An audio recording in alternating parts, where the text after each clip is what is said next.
Welcome, fellow confidence crusaders, neuro nerds, and success equalizers. This is your podcast, Real Confidence. I'm your host, Alyssa DeVere, and I'll be sharing a bit of basic brain science, some surprising social secrets, and a touch of tough love. Why? Because I believe confidence is everyone's fundamental right and choice. So let's get to it.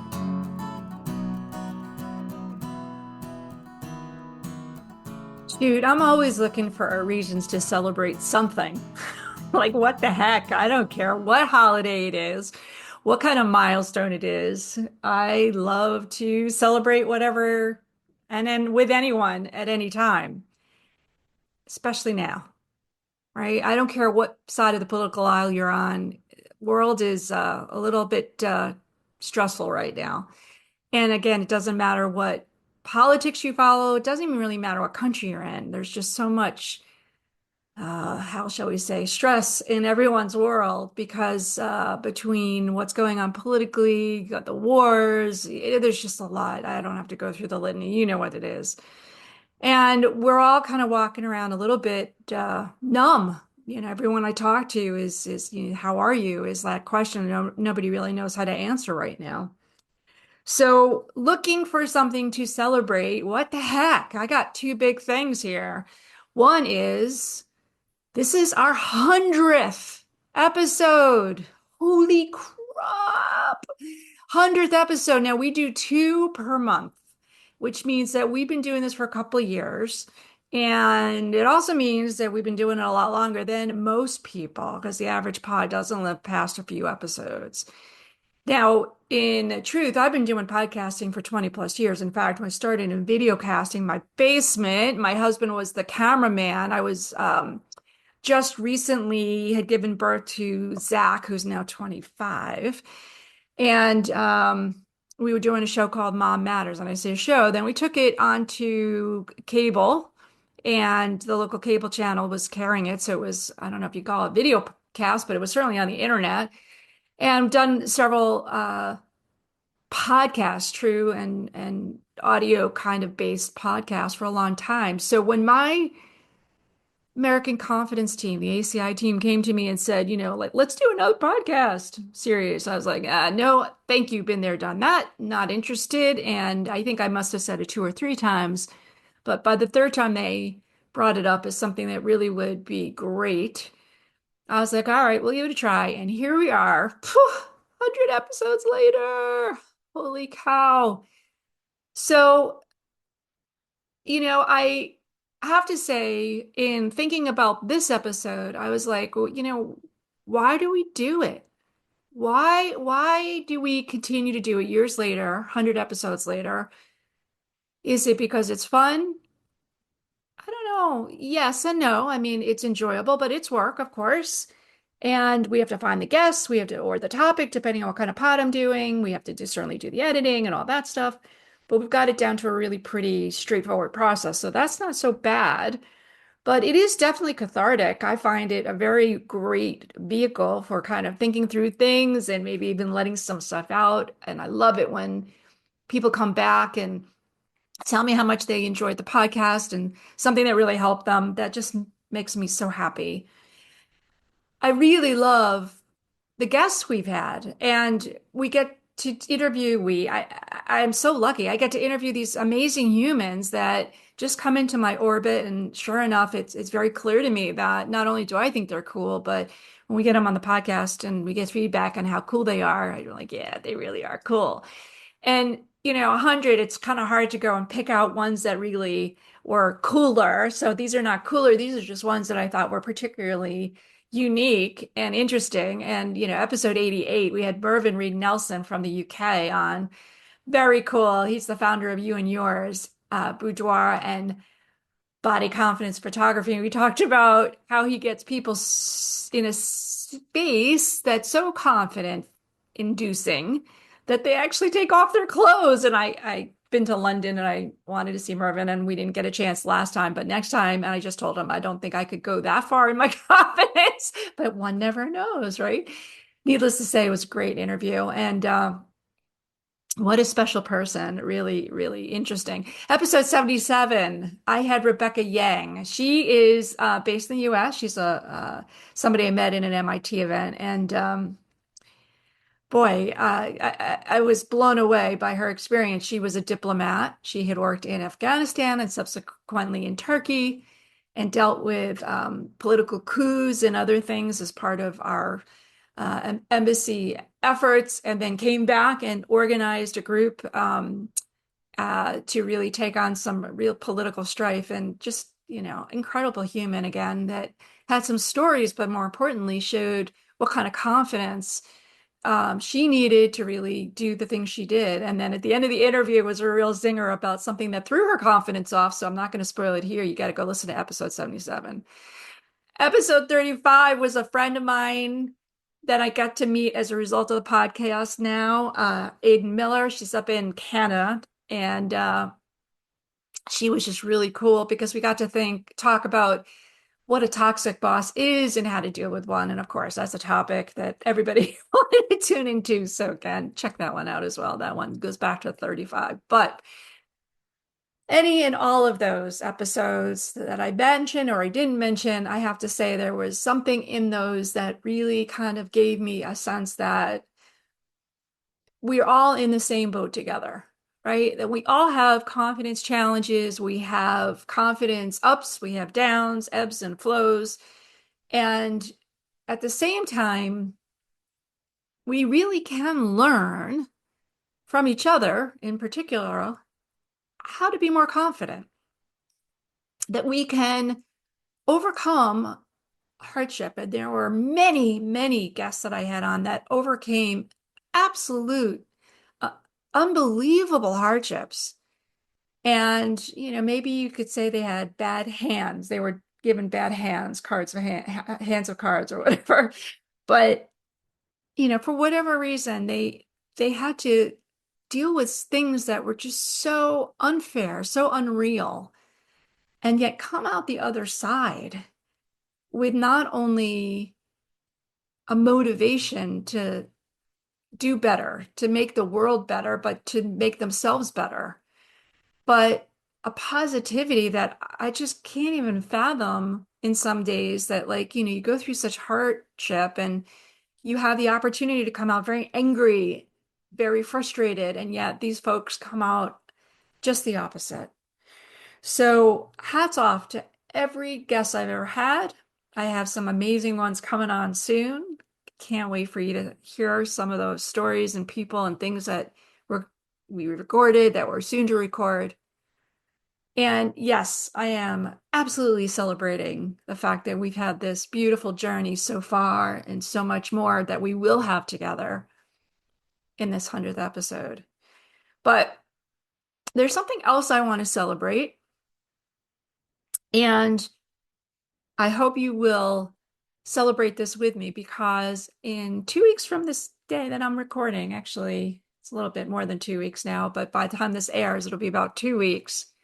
I turn 60, 60. And I think about that, I'm like, what? What did that happen?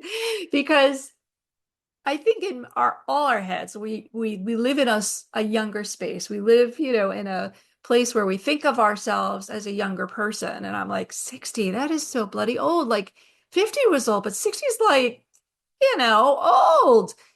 But I do know that it's also the time that we have researched time and time again that confidence peaks. So I may be a little bit lucky that I got to study and learn about confidence a lot earlier, but there's some things that I think I only really put together recently that I'm excited about to really kind of live by as I reach this big milestone of 60. So I'm going to share these things with you that aren't necessarily things I wish I knew before, because I don't think I would have really appreciated them then, honestly. But things that I know now that hopefully will help you to start targeting your own brain in this direction. So the first one on my list, here we go. is most people don't notice most things. And what I mean by that is they're probably not going to notice your shoes or that you have a hair out of place or that you said something accidentally. And in some cases, sure, they're going to notice, but most of the time they don't.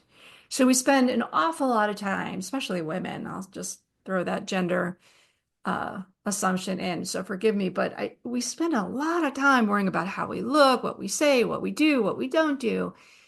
And in most cases, people don't even notice. So that was first thing is maybe not be so, of course, wrapped up with what they think, but also recognize that they're probably not thinking. My second aha is that it is impossible to be completely self-aware without imposing your own bias. So whether you think about yourself and or not for that matter, but if you are like, I'm a very generous person, or I'm a very XYZ person, whatever, fill in the blanks, it's really hard to see yourself without bias. And most of the time, we will underrate ourselves. I'm not that good at, or I'm really not that talented. I'm really not something. We underrate ourselves more often than we overrate ourselves, right? Oh, I'm so good at what? This. Now, again, we could throw some genders identities in that, not gender identities, but gender assumptions in that, you know, do women do one or other, or men do one or other? It doesn't matter because truthfully, it's just because we're not really able to see ourselves transparently, authentically in how we show up. So, do assessments help? Sometimes. Does asking other people to help? Sometimes. Does really sitting down and thinking through about how you acted or didn't, what you did or didn't do in a certain situation? Yeah, of course, all of that helps. But I guess the message here is that even if we are, quote, self-aware, give yourself a little leeway that maybe you underestimating yourself, or in that case, maybe even overrating yourself. But that self-awareness itself is maybe a little overrated. Do you? Do you? And don't worry so much about all the self-awareness stuff that you hear everywhere. All right. Number three, are you ready?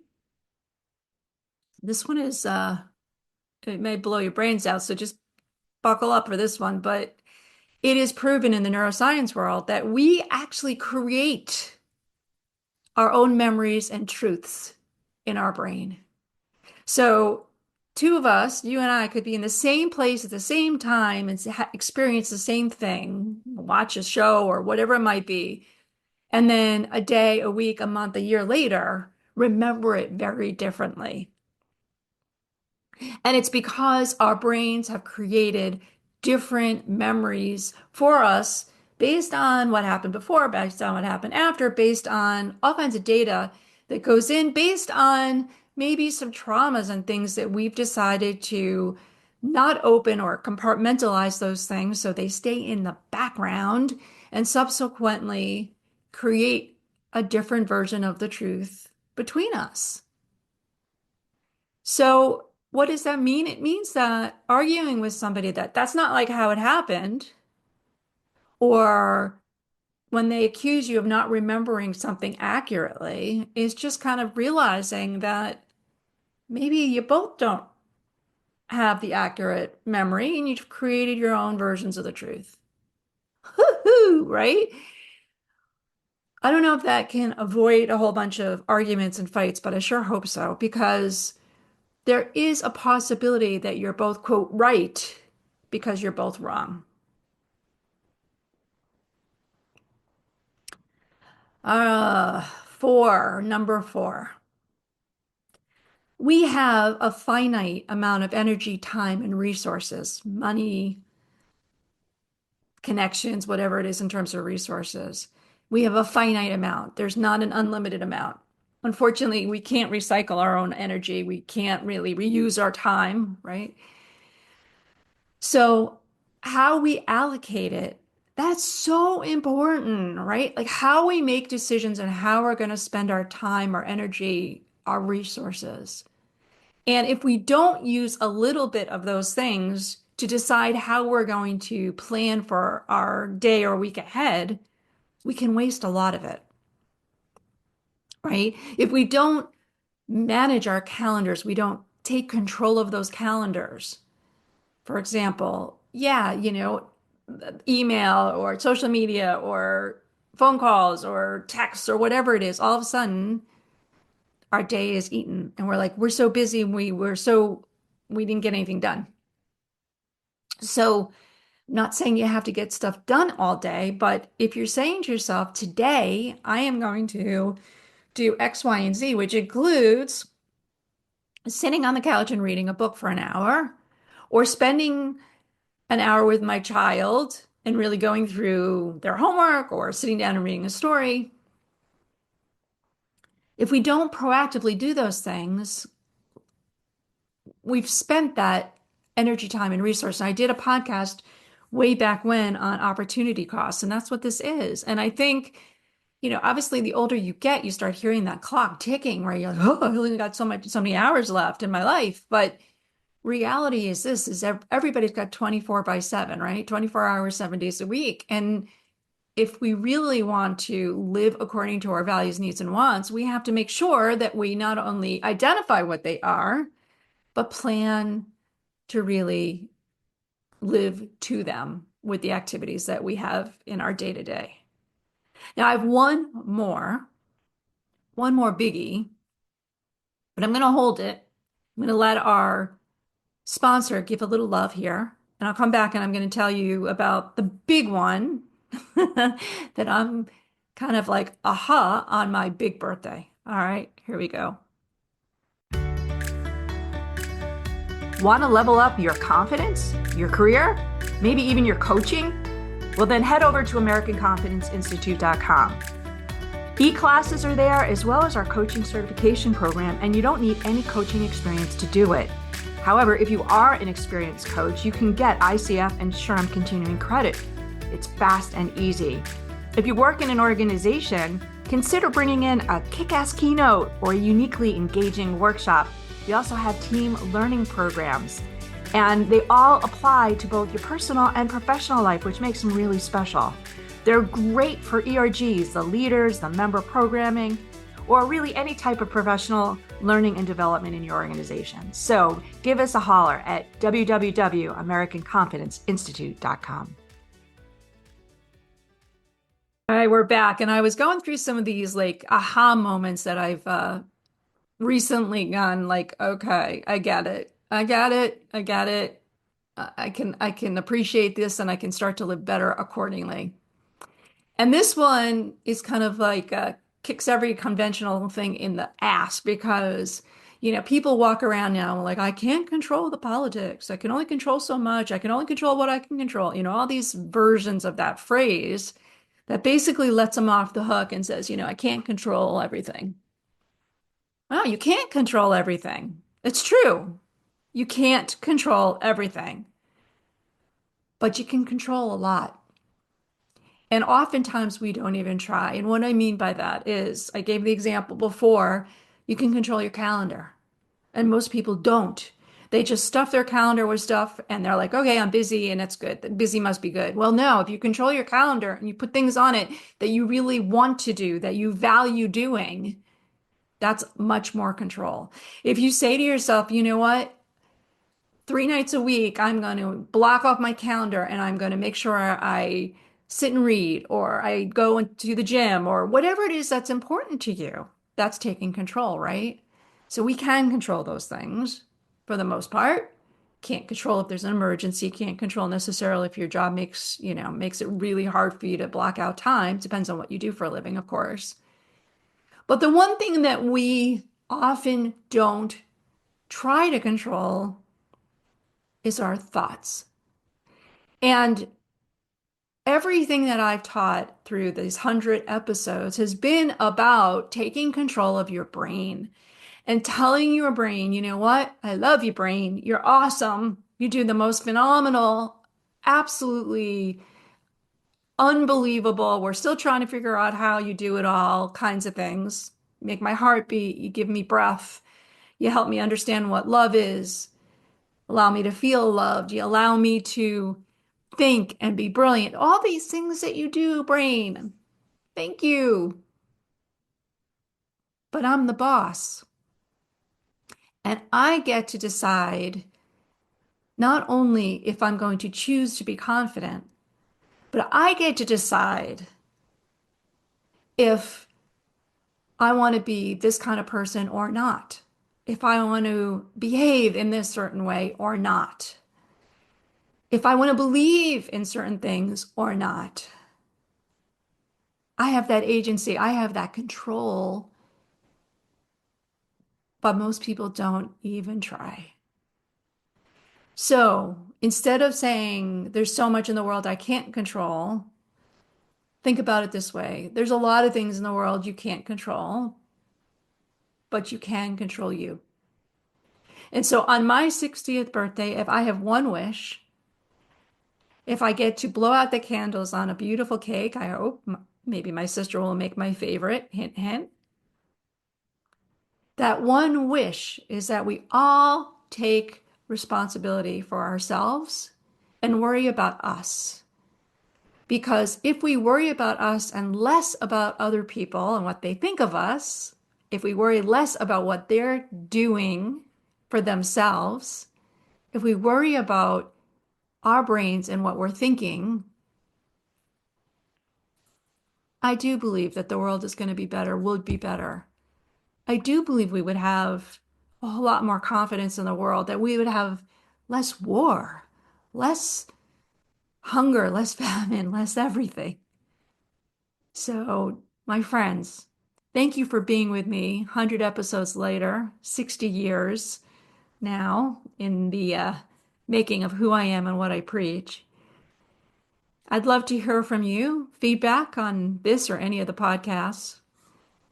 And please celebrate in your own way for whatever reason you can find. And if you need one, you can celebrate my 100th episode and my 60th birthday. Thanks for listening.